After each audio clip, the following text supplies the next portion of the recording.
شدین تو نوجوانی؟ من مجنونوار کسی رو دوست داشتم. هی میرفتم میومدم بهانه‌های مختلف، کم کم مثلا به هم علاقه‌مند شدیم. اما بعد مثلا تو دانشکده میدیدمش. این مسیر رو که میرفتم میخوام بهتون بگم تمام این خیابون‌های هفته تیر بوی اونو میداد.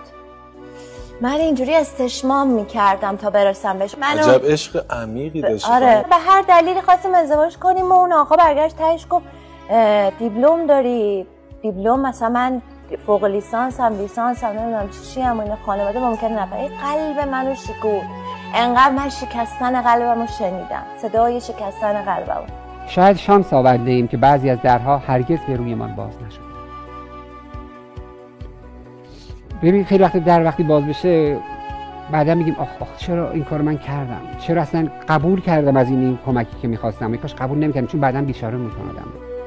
مولانا میفرمایند بس دعاها که خلاف است و هلاک، که از کرم می نشنود یزدان پاک. شکر ایزد کان دعا مردود شد، ما زیان پنداشتیم آن سود شد. مصلح است و مصلحت را داند و آن دعا را باز میگرداند.